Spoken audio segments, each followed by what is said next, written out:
Welcome to Massive Entertainment.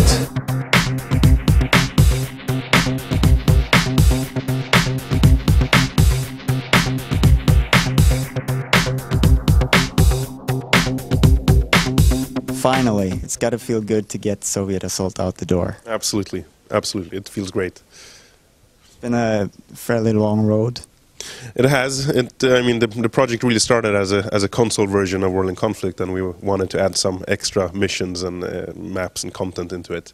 And then, as you know, we decided not to release the console version, but we still had all this, these really cool maps and all this the Soviet perspective. So we felt, all right, let's definitely get it out for the PC gamers, everyone who has played World in Conflict so far. It's been a while in the making.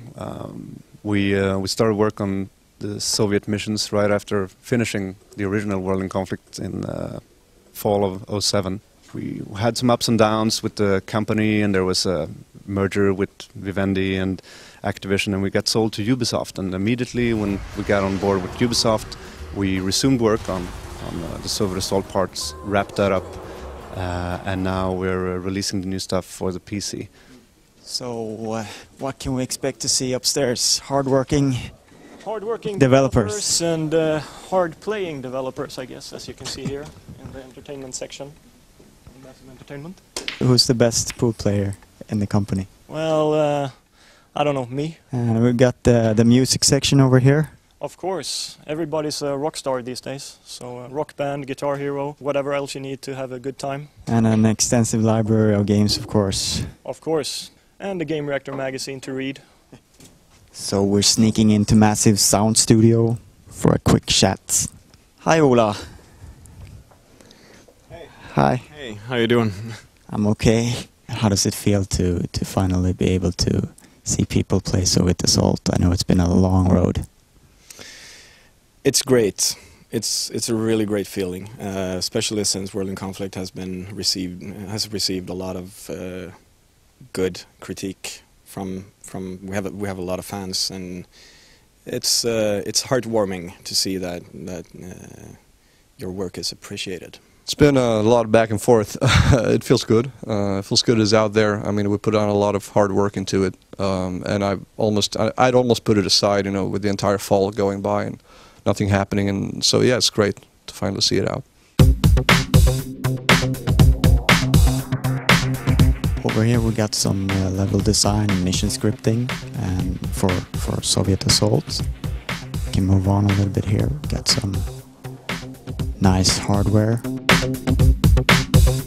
To the left there's the Massgate team, the multiplayer Portal people.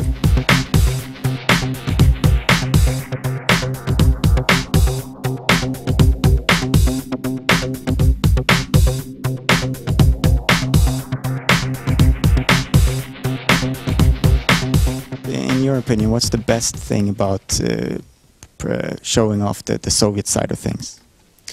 Well, with World in Conflict, we wanted to create a war game that wasn't just about the big war. Actually, the focus was on the characters, the people fighting the war. And with World in Conflict, we only showed the people on the US side, so it was very one-sided. So with Soviet Assault, I mean, the idea from the very, very beginning was, okay, let's show the Soviet perspective and show that they are human as well, and they're not just the bad guys or just the good guys. They have their own agenda, but you get to understand why they do things and the rationale behind it from their perspective. I think it's the difference of it. That is not American. It's something that is foreign and in some cases weird compared to what you're used to playing, with people thinking and acting in ways that you're not used to. And I think that's what to me was the most interesting part about it. Definitely. Well, it is. We have a really strong story, and it is. It's quite emotional, and it's quite special to fight similar battles and see them from the different side of views, and it's also very interesting story that you actually play Russian on US soil and what that would be like. We put a lot of work for the Soviet characters and for the Soviet campaign. We put a lot of work in just trying to research what would they feel, what would they think. We did a lot of research on the music, so the music is custom written now for the new stuff, so there's a lot of new music. Trying to get under the skin of, you know, what would their motivations be, etc.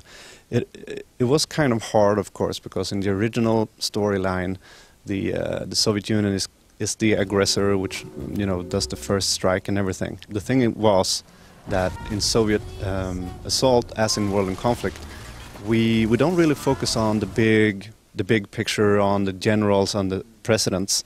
It's about these characters down in the trenches that are not very high level. Their problems are more day-to-day, you know, discussions between within the team, and we have this saying internally that World in Conflict, the conflict is mostly between the characters of your on the same side. So if you look at the original World in Conflict and even the new Soviet assault, I'm not going to spoil anything, but the big drama and the big conflict with the characters is between people on your side, because that's the people you're in the same room with all the time. The enemy, sure, the enemy's there, and that's what you're fighting. But the persons you meet, the people you get upset about, and, you know, the people that kill each other are on the same side. The enemy and the big fight, it's a backdrop. It's a constant pressure that provides like the pressure cooker for the conflict that is inside.